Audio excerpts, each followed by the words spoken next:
Welcome back, everyone, to the Wisdom of the Christian Mystics series. Today, we're embarking on a fascinating exploration. We're looking into the lives and sayings of the desert fathers and mothers. These were the early monastics whose, radical pursuit of God still fuels so much theological reflection, even centuries later. And before we jump in, just a quick reminder, if you enjoy these discussions, please do like and subscribe to the channel. Maybe click that notification bell so you don't miss future episodes. We'd love to have you with us. Absolutely. And our focus for this journey today is drawn from the sayings of the Desert Fathers, specifically Benedict the Ward's insightful translation.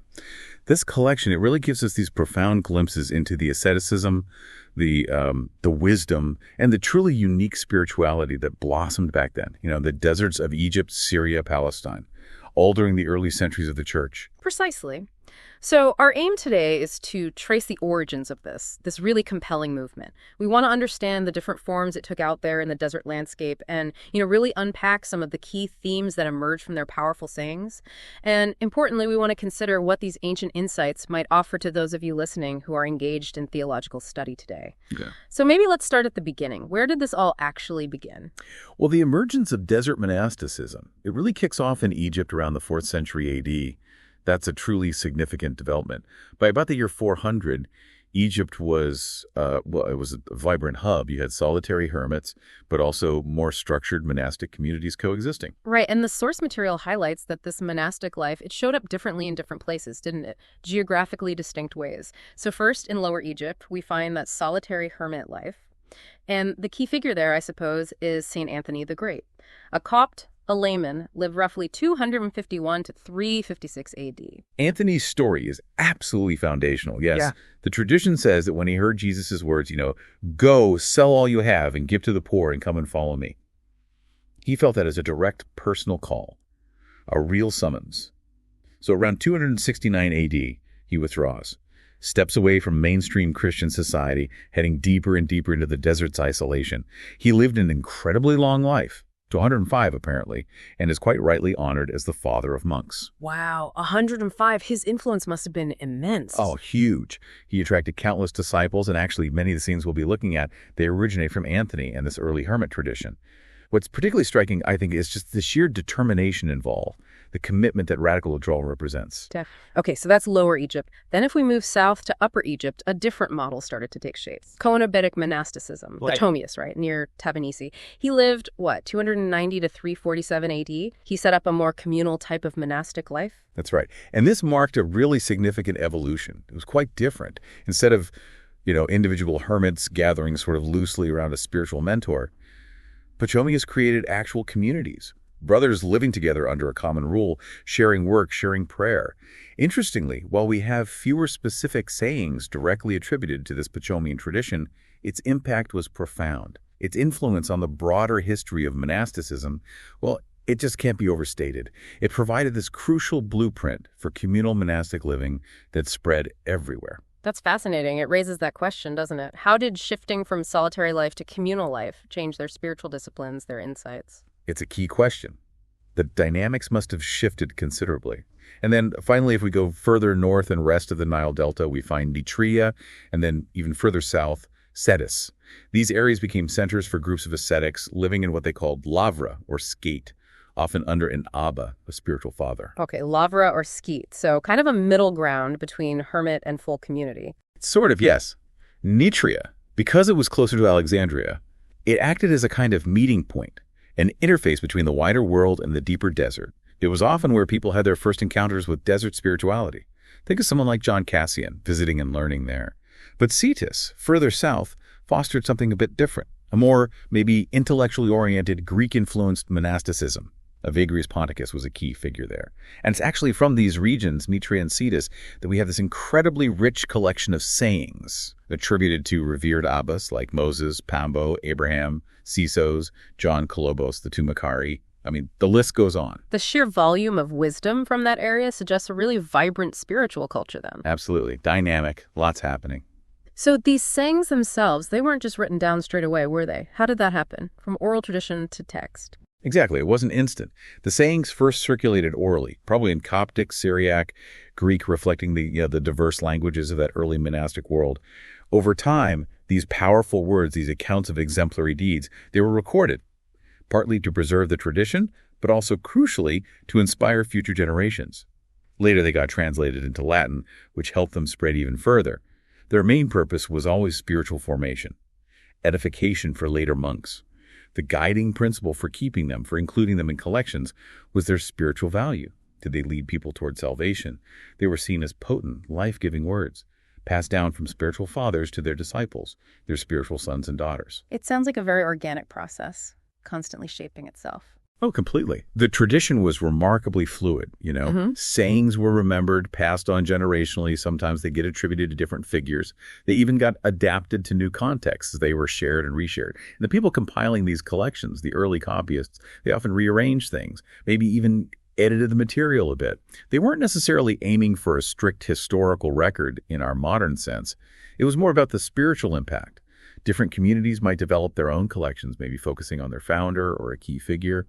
And you also have anonymous sayings circulating alongside the attributed ones. It was a real melting pot of wisdom. The preface to the alphabetical series, which our source mentions, kind of points to this process, right? Someone organizing them alphabetically. Precisely. That preface illustrates this very process. A monk decided to structure the sayings alphabetically by the fathers' names. It just highlights how this literary and spiritual tradition was constantly evolving, being shaped. Okay, so we've got this fascinating historical backdrop, these different ways desert spirituality expressed itself, and this living, breathing tradition of wisdom being passed down. Now, let's get into the core. What were some of the fundamental beliefs and practices? What characterized the lives of these desert fathers and mothers? What really drove their unique approach to faith? Well, right at the heart of it all was this profound, unwavering commitment to asceticism, to self-denial. Their core belief was that absolutely everything should be surrendered to God. No effort, no sacrifice was too great in that pursuit. This really forms the bedrock of their whole ascetic understanding of life. It wasn't just about, physical hardship for its own sake. It was about a radical reorientation of their entire being towards the divine. And you mentioned earlier, the sayings often have these accounts of what seem like extraordinary feats of physical endurance. It does make you wonder, were those physical things the main goal? That's a really crucial point. And the source material actually tackles this head on. It suggests that the inner life, the life of the spirit, is so profound, so ineffable, really, that it's incredibly hard to convey fully in human language. Often they had to use images, analogies, which can be limited, maybe even misleading if you haven't had similar spiritual experiences yourself. For those who've genuinely encountered that spiritual reality, maybe the external descriptions aren't even necessary. But for those who haven't, there's a risk, isn't there, of understanding these things just imaginatively, rather than grasping the real spiritual transformation they point to. So the text suggests these accounts, like their freedom from ordinary needs, were more about pointing to something deeper. Exactly, pointing to the profound depth of their rootedness in God. In that life-giving divine realm, it's trying to underscore the fundamental difference between this spiritual world and our often limited human understanding, where we might mistakenly equate, say, even the highest psychological achievements with the actual transformative power of the Holy Spirit working in a person. So these incredible feats weren't about showing off physical strength, but more like a symbolic expression, showing how connected they were to God, illustrating their spiritual transformation. Precisely. The text suggests these feats conveyed their perfect rootedness in God and highlighted the fundamental difference between the spiritual world they inhabited and our usual way of seeing things. Where we might confuse peak human psychology with genuine spiritual life. There's that biblical quote, isn't there? Among those born of women, there has risen no one greater than John the Baptist, yet he who is least in the kingdom of heaven is greater than he. It hints at that qualitative difference, a whole different realm of being. Okay. That clarifies things a lot. Another thing that comes up constantly is the huge importance of inner work, this idea of guarding the heart. What did that actually look like for them in practice? Abba Arsenius gives us some really insightful guidance there. He famously said, "Strive with all your might to bring your interior activity into accord with God, and you will overcome exterior passions." That just powerfully emphasizes the priority they put on the inner life. That's the main arena for real spiritual growth. It's just, true victory over temptation, over negative impulses. It comes from cultivating this deep alignment inside between your thoughts, your desires, and God's will. And he also had that compelling advice about seeking God, keeping God close. Yes, that's another key one. If we seek God, he will show himself to us, and if we keep him, he will remain close to us. And it underscores that the spiritual journey is dynamic, it's reciprocal, it's a relationship. Arsenius also advised staying in the solitude of your cell when troubled by intrusive thoughts, recognizing them as potentially demonic suggestions. That was seen as a crucial practice for cultivating inner stillness, for resisting temptation. It wasn't about running away, but creating space to discern the true nature of your thoughts. Then there's this recurring emphasis on humility and self-accusation. It seems so counterintuitive to us today, doesn't it? It really does. Abba Anthony taught this fundamental practice. Always take responsibility for your own failings before God. Always. This kind of radical acceptance of personal accountability was just foundational for them. And Abba Pullman builds on this. He says the beginning of evil is heedlessness, like not paying attention. And he identifies the essential virtue, the one virtue without which it's hard to stand, is the willingness for a man to blame himself. It shows a profound understanding of how easily we deceive ourselves, doesn't it? It really does. And Abba John the Dwarf's way of putting it is particularly sharp.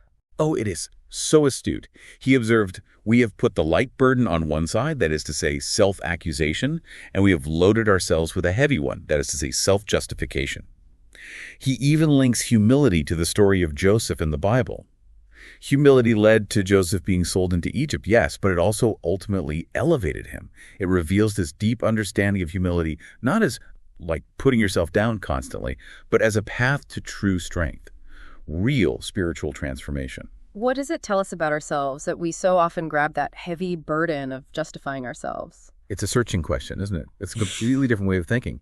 In a world that often pushes self-promotion, external validation, they're highlighting the power of self-awareness, of acknowledging your own weaknesses. Exactly. And tied into this focus on inner work and humility is this crucial idea of discernment, avoiding extremes. They weren't just advocating reckless asceticism, were they? Not at all, no. We see that really clearly in Abba Anthony's warning about asceticism without discernment. He wisely cautioned, didn't he, that some have afflicted their bodies by asceticism, but they lack discernment, and so they are far from God. Right. And his analogy of the bow and arrow. Ah, yes, that's a beautiful illustration. Just like overstretching a bow breaks it, makes it useless. Pushing yourself or pushing others to excessive lengths in ascetic practices without proper discernment can actually be spiritually damaging. Not helpful at all. So balance, moderation, guided by spiritual wisdom that was considered absolutely essential. And even with their deep commitment to solitude, love of neighbor, the importance of community that still had a significant place, didn't it? Absolutely it did. Abba Anthony famously stated, "Our life and our death is with our neighbor." It's quite something. He continues, "If we gain our brother, we have gained God. But if we scandalize our brother, we have sinned against Christ." It just powerfully underscores how connected their spiritual journeys were, even when they seemed isolated in the desert. Abba John the Dwarf taught something similar. Honor God, and others will honor you. Despise God, and everyone despises you. And Abba Pullman constantly stressed how important it was not to judge or condemn others. It's such a vital reminder, isn't it? Their withdrawal wasn't about cutting themselves off from humanity entirely. It was more about creating the inner space needed for a deeper encounter with God, which could then actually enrich their relationships with others. Exactly. Their solitude was often in service of cultivating a deeper ability to love, to have compassion, to understand their fellow human beings. And woven through this whole spiritual journey was this very clear, unwavering recognition of spiritual warfare, of temptation as a reality. Abba Anthony is pretty direct on this, isn't he? Forceful, even. Oh, indeed. He stated it unequivocally. Whoever has not experienced temptation cannot enter into the kingdom of heaven. And even more strongly, without temptations, no one can be saved. So, temptation wasn't seen as a sign you were failing spiritually. It was seen as inevitable, maybe even necessary for growth, for purification. Abba Arsenius' own experience being harassed by demons, praying for God's help, just to begin to do good, that really illustrates this constant internal struggle they acknowledge. It highlights the active role they believe spiritual forces, both good and bad, played in their lives. And Abba Pullman's analogy about resisting thoughts that feels so relatable even now. It's remarkably insightful, isn't it? He compared fighting unwanted thoughts to trying not to breathe in. You can't stop them completely from arising. But, he implies, you can resist them. You can choose not to dwell on them, not let them take root and bear bad fruit. And think of Amma Sarah's story, 13 years struggling against the demon of fornication. her reliance on Christ for victory. It's just a powerful, inspiring testament to how intense this inner warfare could be and how absolutely necessary they believed divine grace was to overcome it. Wow. Another really striking thing about their lives was the profound emphasis on obedience. There are some very vivid stories illustrating this. Oh, yes. The story of Abijah the dwarf, faithfully watering a dry, dead piece of wood for 3 whole years until it miraculously sprouted and bore fruit. It's such a potent allegory for the transformative fruit of obedience. It beautifully shows the deep trust, the submission to the guidance of one's spiritual elder that was so central for them. And similarly, that account of Abba Sylvanus and his disciple Mark. Mark just unquestioningly says he sees a buffalo with horns and a wild boar simply because his elder said so. It shows this extraordinary level of obedience, even when it seemed to fly in the face of empirical reality. Those stories really hammer home the value they placed on surrendering your own will, trusting the wisdom of your guide. Immense value, yes. And finally, we absolutely have to touch on silence and solitude. They seem almost inseparable from the whole idea of the desert life. They really do. Foundational. Silence and solitude were considered absolutely essential disciplines for cultivating inner peace, for fostering attentiveness to God's presence, for discerning the subtle movements of the Spirit. You remember Abba Arsenius's initial advice, quite stark? Flee from men and you will be saved. It evolved into that more nuanced instruction. Flee, be silent, pray always, for these are the source of sinlessness. And Anthony's powerful analogy, the fish dying out of water if it stays away too long, emphasizes the monk's vital need to return, to hurry back to the solitude of the self for inner preservation, for spiritual nourishment. And Abba Macarius's idea of what true flight means is really insightful, too. It is, isn't it? When the assembly dismissed and he just tells them to flee, he later clarifies, the real flight isn't just physically leaving others' company, it's a deeper inner flight. Fleeing the distractions of your own mind, that constant chatter of thoughts and desires pulling you away from God. And Abba Poman adds another valuable distinction here, often overlooked. He notes that someone might seem silent outwardly, but be constantly judging others in their heart, just babbling ceaselessly inside. While another person might talk all day, but be truly silent because they say nothing unprofitable, nothing unedifying. It really underscores that true silence is primarily an interior state, a state of inner attentiveness, not just the absence of noise. This has been a truly illuminating look into the core principles, the practices of the Desert Fathers and Mothers. Now, thinking about our listeners, especially those of you engaged in theological study, what's the enduring relevance here? Why should these ancient voices still resonate today? Well, I think the Desert Fathers and Mothers offer these profoundly insightful perspectives on things that are timeless, really. The essence of sin, the nature of temptation, the whole intricate process of spiritual growth. These insights remain remarkably pertinent for theological understanding in any age. Their lived experiences, distilled in these sayings, they provide a kind of practical, experiential dimension to theological concepts. They can sometimes, feel purely abstract or academic in a textbook. They challenge us, I think, to consider the lived reality of faith. You mentioned their deep emphasis on inner transformation. How does that connect specifically with the often quite intellectual work of theological study? That's a great question. Their radical commitment to inner transformation, to cultivating virtue, it underscores a crucial truth. A life devoted to God isn't just about intellectually agreeing with doctrines. It involves a deep, ongoing process of personal change, a transformation of heart and mind. And this is absolutely vital for anyone pursuing theological studies, wouldn't you agree? It serves as this powerful reminder that theological understanding should always be deeply integrated with your own spiritual formation. It can't be separate. Their willingness to just forsake worldly comforts for a deeper relationship with Christ that directly challenges us today to look critically at our own priorities, our commitments in light of the gospel's radical call. And that dynamic tension they navigated between solitude and community, even in their different monastic forms, surely that holds important lessons for Christian life and community now. Absolutely. Their diverse approaches, the solitary hermit, the structured coenobitic community, the more flexible skeet they offer, invaluable perspectives on that ongoing, essential dialogue between individual faith and belonging together in the Christian tradition.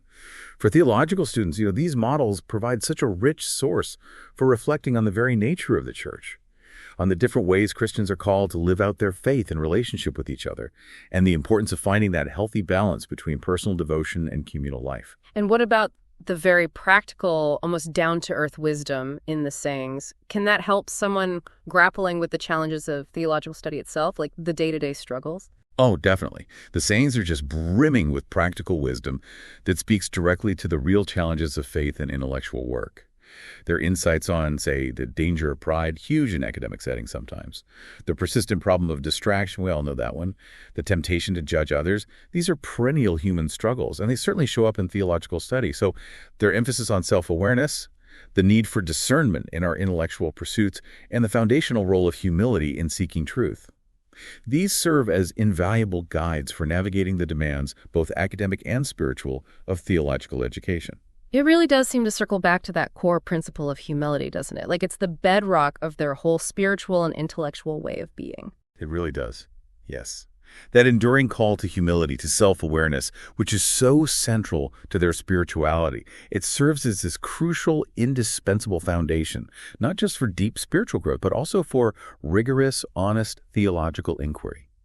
Recognizing our own limits, our potential biases, the constant need for divine guidance that's essential for approaching theological questions with integrity, with intellectual honesty, and crucially, with a genuine openness to the fullness of truth. Their wisdom reminds us, doesn't it, that true theological understanding isn't just an intellectual game. It's a deeply spiritual endeavor. The wisdom of the Desert Fathers and Mothers, just glimpsing it through these sayings, it really offers a timeless challenge, but also profound encouragement, especially for anyone seeking to understand and live out their faith, and particularly for those of you dedicated to the rigorous, rewarding path of theological study. Their lives, that radical simplicity, that unwavering devotion, they continue to resonate right at the core of Christian spirituality. We absolutely encourage you, our listeners, to delve even deeper into these rich, transformative sources and to really reflect thoughtfully on how their ancient wisdom might shed light on your own theological journey, your understanding of Christian life, and your personal relationship with God. Thank you so much for joining us for this installment in our Wisdom of the Christian Mystics series. If you found this exploration valuable, maybe thought-provoking, please do take a moment to like this video, subscribe to the channel if you haven't already, and click that notification bell so you stay updated on our future discussions. And please, share your thoughts and reflections down in the comments section below. We genuinely love to hear what resonated most deeply with you from today's conversation.